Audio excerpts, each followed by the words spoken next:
Paz e graça, meus irmãos, evangelista André Rocha aqui. Hoje vamos continuar a leitura bíblica de Gênesis capítulo 6, tá bom? Nós já lemos Gênesis do capítulo 1 ao capítulo 4. Hoje nós não vamos ler Gênesis capítulo 5, porque fala sobre a genealogia de Sete. No capítulo 5, a genealogia mais importante aqui para nós fica no verso 29, que fala sobre o nascimento de Noé, tá? Então, 29 diz assim: E chamou o seu nome Noé, dizendo: Este nos consolará acerca de nossas obras e do trabalho de nossas mãos, por causa da terra que o Senhor amaldiçoou. E era Noé, verso 32, da idade de 500 anos, e gerou Noé a Sem, Cão e Jafé. Tá bom? Então vamos iniciar aqui a leitura bíblica do capítulo 6, dando continuidade na nossa série de Gênesis, tá? Vamos ler a Bíblia toda, tá bom, meus irmãos? Aqui não é um estudo bíblico, eu faço alguns comentários de alguns versículos que eu acho importante, mas o intuito aqui é apenas mais a leitura bíblica, tá bom? E aconteceu que, como os homens se começaram a multiplicar sobre a terra, lhes nasceram filhas, e viram os filhos de Deus que as filhas dos homens eram formosas, e tomaram para si mulheres de todas as que escolheram. Então disse o Senhor: Não contenderá o meu espírito para sempre com o homem, porque ele também é carne, porém os seus dias serão 120 anos.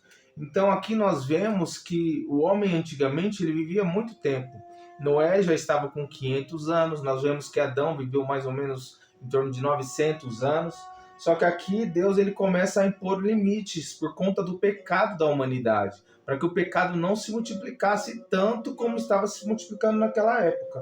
Então, Deus ele põe um limite de 120 anos para o homem viver na terra, tá bom?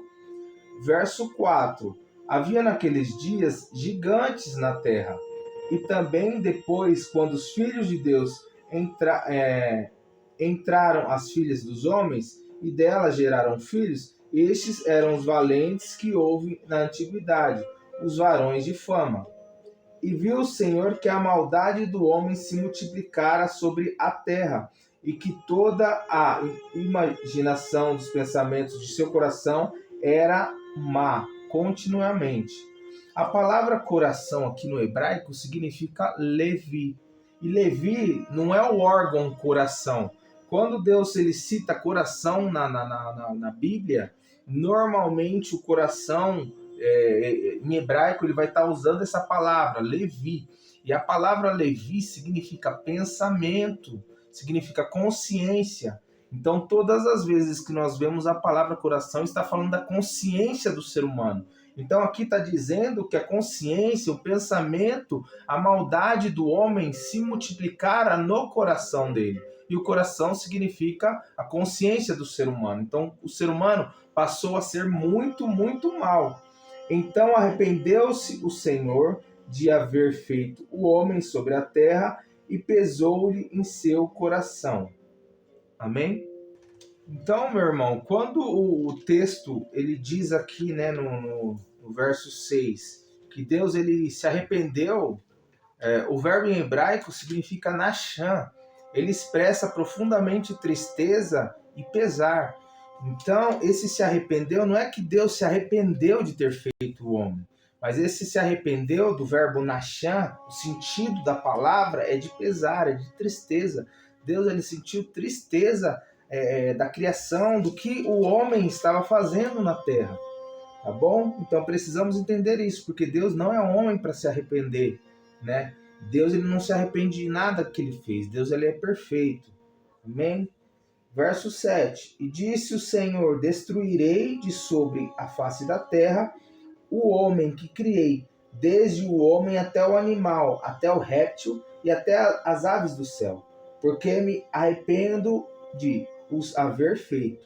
Lembra que o verbo se arrepender no hebraico, nacham, E Nachan não significa que Deus ele se arrependeu de ter feito o homem, mas o Nachan significa pesar, tristeza. Deus ele sentiu tristeza de ter feito da onde o homem estava indo com o pecado, com a corrupção dele, que estava no seu coração.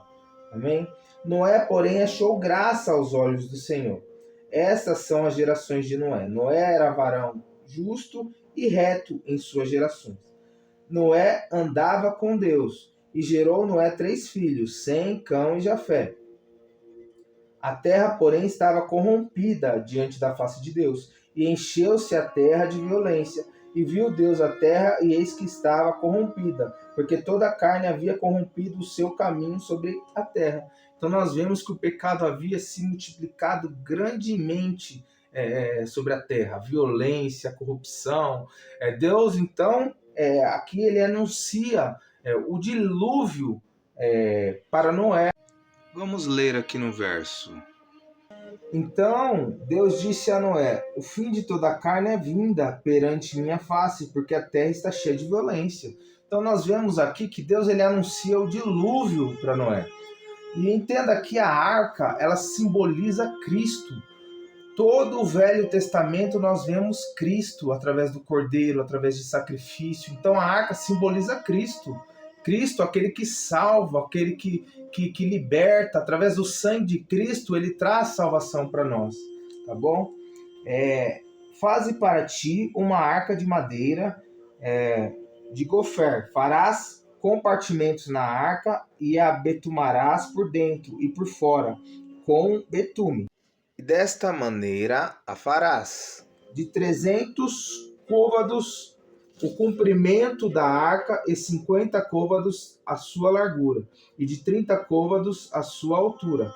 Farás na arca uma janela de 1 côvado, e acabarás em cima. E a porta da arca porás ao seu lado. Far-lhe-ás, andarás baixo, segundo e terceiros. Porque eis que eu trago um dilúvio de água sobre a terra, para desfazer toda a carne, em que há espírito de vida debaixo dos céus, tudo o que há na terra expirará.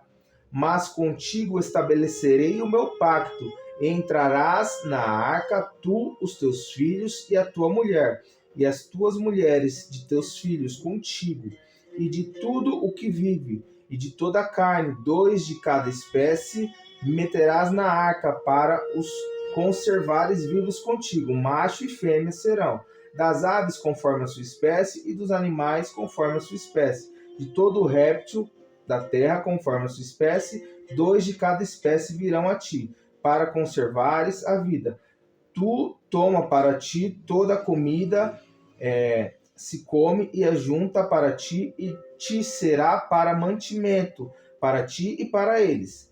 E assim fez Noé, conforme tudo o que Deus lhe mandou, assim o fez. Então nós vemos aqui que a corrupção humana, né? Nós vemos aqui que a corrupção, o pecado humano estava dominando a terra. Porque os homens viviam muito, então o pecado se multiplicava cada vez mais e mais. E o pecado gerava mais pecado, gerava mais pecado. Porém, Deus achou graça em um homem. E esse homem se chamava Noé. E Deus então ele diz a Noé, Deus ele salva, ele fala: Noé, constrói uma arca, tá? E quando você construir essa arca, você entra nessa arca com a sua família, e eu vou enviar alguns animais para esta arca. Então, meu irmão, entenda a graça de Deus. Deus, ele achou graça em nós, achou graça no ser humano, tanto que ele enviou o seu filho para morrer por mim, para morrer por você, para que nós tenhamos vida e vida em abundância. Deus, ele salvou Noé, Deus, ele tem um propósito na minha e na sua vida.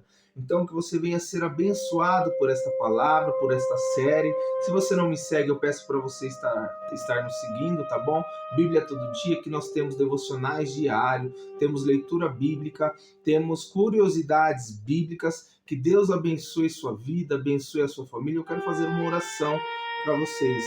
Amém? Senhor Deus e Pai, nos colocamos diante da Tua presença. Te peço, meu Deus, que o Senhor venha abençoar cada um desses irmãos que estão acompanhando, Pai, esta leitura bíblica. Abençoe as nossas vidas, abençoe cada vida, Pai querido, Pai amado, nos dando sabedoria, inteligência e revelando sua palavra. Assim como o Senhor fez com Noé naquela época. Não permita, meu Deus, com que a corrupção, com que o pecado adentre nos nossos corações, mas nos livra, que Cristo venha ser a nossa arca e que Cristo venha ser a nossa salvação. É o que nós te pedimos, em nome de Jesus. Amém. Seja abençoado, tenha um ótimo dia. Amém. Se você está gostando desse canal, curte, compartilhe, se inscreva no canal e vamos ajudar a propagar a palavra de Deus a todos os 4 cantos da terra. Deus abençoe sua vida.